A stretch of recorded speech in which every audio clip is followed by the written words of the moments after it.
My dear friends, welcome in vision chemistry classes. आज की class में पढ़ेंगे acidic property of phenol, phenol का अम्लीय गुण।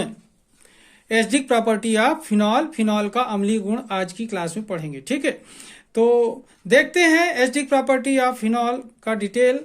तो जिन लोग मेरे चैनल में नए हों तो चैनल को जरूर सब्सक्राइब कर लीजिए और देखिए एसिडिक प्रॉपर्टी ऑफ फिनॉल का डिटेल। ओके, तो देखिए यहाँ पर क्वेश्चन क्या है, acidic nature of phenol. Phenol acidic property show करता है, क्यों? या फिनॉल का एसिडिक नेचर एक्सप्लेन कीजिए। या फिनॉल एल्कोहल से एसिडिक होता है, क्यों? या phenol is stronger acid, phenols are stronger acid than alcohol होए। ऐसा क्वेश्चन हो सकता है। तो यहाँ पर देखें एसिडिक नेचर ऑफ फिनॉल होता क्यों है ये एसिडिक नेचर का। ठीक है, तो यहाँ पर देखें phenols are stronger acids, phenols are stronger acids than alcohol. Phenols are stronger acids than alcohol. Is that phenols exist as a resonance hybrid? ये आंसर है। Is that phenols exist as a resonance hybrid such as, यहां पर देखें ये phenol है, ठीक है, C6H5OH। यहां पर देखना ऑक्सीजन के पास दो इलेक्ट्रॉन के पेयर दिख रहे हैं। यहाँ पर एक पेयर ये है, दूसरा पेयर ये है। तो इसका ये जो पेयर है रिजोनेंस के थ्रू यहाँ पर आता है। ठीक है, तो यहाँ पर आएगा तो क्या बन जाएगा, अगले स्ट्रक्चर पे यहाँ डबल बॉन्ड बन जाएगा और ये पाई बॉन्ड निकलकर इस कार्बन के पास आता है। ये पाई बॉन्ड जो है ये निकलकर इस कार्बन के पास आता है, तो यहाँ पर ये बाहर आ गया इलेक्ट्रॉन।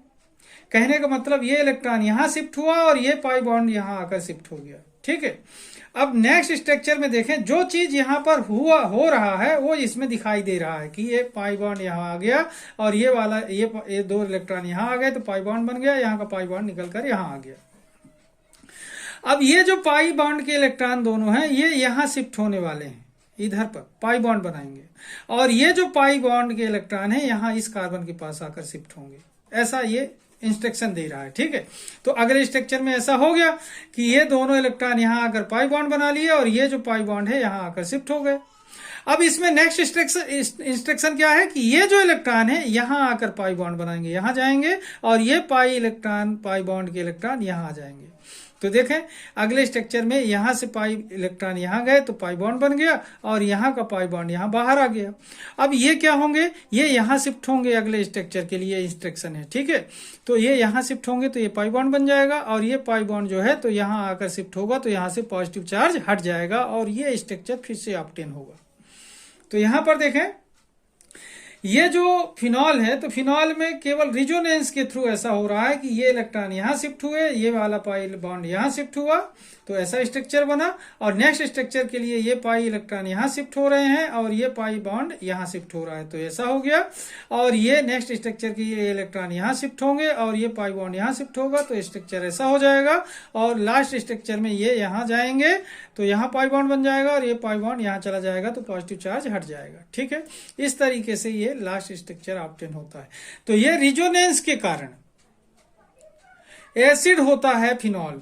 ठीक है, और फिर आगे देखते हैं। ठीक है, ओके, तो देखिए क्या होता है, due to resonance the oxygen atom gets a positive charge. Due to resonance the oxygen atom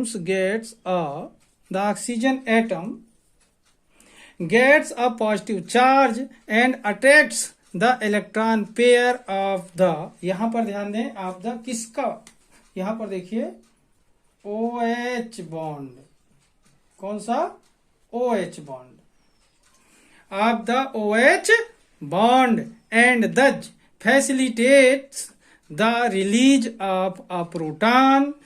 The phenoxide ion formed after the release of a proton is also stabilized by resonance. यहाँ पर देखें phenol C6H5OH, यहाँ पर देखें एक proton release किया तो क्या बन गया C6H5O माइनस, ये फिनॉक्साइड आयन है। ओके, ये क्या हुआ, प्रोटॉन अलग हुआ।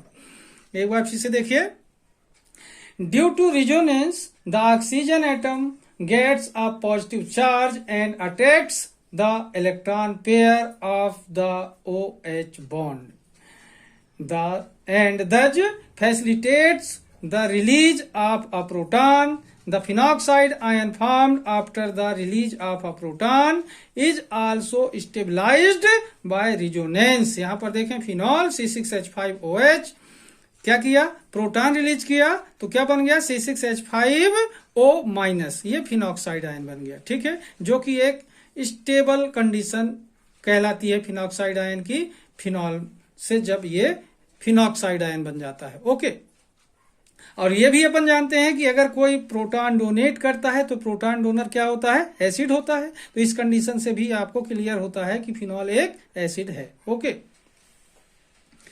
थोड़ा सा आगे देखते हैं। अब यहां पर देखते हैं some chemical reaction which explain the acidic nature of phenol. तो यहां पर देखें फर्स्ट रिएक्शन देख रहे हैं, रिएक्शन विथ सोडियम मेटल। तो यहां पर देखें in this reaction hydrogen gas is released. क्या निकलती है इसमें, हाइड्रोजन गैस निकलती है। तो यहां पर देखें फिनॉल 2 टाइम लिया है, सोडियम मेटल भी 2 टाइम लिया है, तो यहां क्या बनता है सोडियम फिनॉक्साइड। यहां पर H हट करके क्या बन जाता है Na। तो ध्यान दें 2 Na यहां पर शिफ्ट होते हैं और 2 हाइड्रोजन यहां से अलग हो गए क्योंकि ये 2 टाइम है, तो H2 गैस रिलीज होती है। तो यहां पर देखें phenol plus sodium metal, sodium phenoxide बना और H2 गैस अलग हुई। ओके, ये रिएक्शन भी एक्सप्लेन करता है फिनॉल के एसिडिक नेचर को। ओके, सेकेंड देखते हैं।